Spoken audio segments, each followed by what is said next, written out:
একটা জিনিস স্পষ্ট যে ছাত্র শিবিরের বিরুদ্ধে সব দল একজোট হয়ে লেগেছে।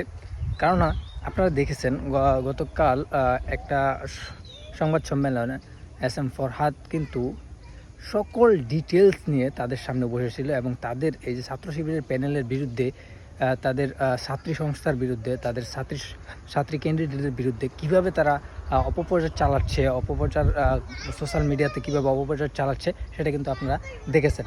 সো এতে করে কী বোঝা যায়, এতে কিন্তু খুব সুন্দরভাবে এটা প্রমাণিত যে তারা আসলে সকলেই চাচ্ছে যে ডাকসুটা আসলে স্থগিত হয়ে যাক, আর তাদের এটা কিন্তু সফল হয়েছে।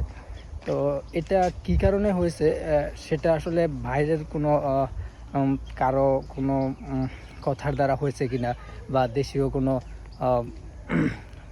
কালো শক্তির কবলে পড়ে হয়েছে কিনা সেটাও আসলে বোঝা বড় দায় এখন। তো দেখা যাক আসলে কি হয়। তবে আমি একটা জিনিস স্পষ্টভাবে বলতে চাই যে সাধারণ শিক্ষার্থী যারা রয়েছে তারা কিন্তু বুঝে যাচ্ছে যে আসলে কারা এই ডাকসুটাকে নিয়ে একটা ষড়যন্ত্র করতেছে।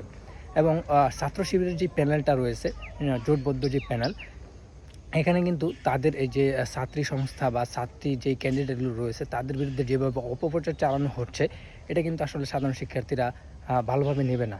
আশা করছি যে আসলে ছাত্র শিবিরের যে প্যানেলটা এটা কিন্তু আসলে বিজয় ঘোষণা হয়ে গেছে, কারণ তাদের বিরুদ্ধে যেভাবে এত অপপ্রচার চালানো হচ্ছে এতে করেই বোঝা যাচ্ছে যে আসলে ডাকসুতে ছাত্র শিবিরই আসলে বিজয় লাভ করবে। তো এই কথা মানে এটাই বুঝতে পেরে কিন্তু তারা আসলে তাদের বিরুদ্ধে এত ধরনের এত সাইবার বুলিং সহ বিভিন্ন দেখতে পাচ্ছেন এস এম ফরহাদের বিরুদ্ধে যেই কেসটা হলো বা তার বিরুদ্ধে যে রিপিটিশনটা করা হলো বাম সংগঠনের যে মেয়ের দ্বারা।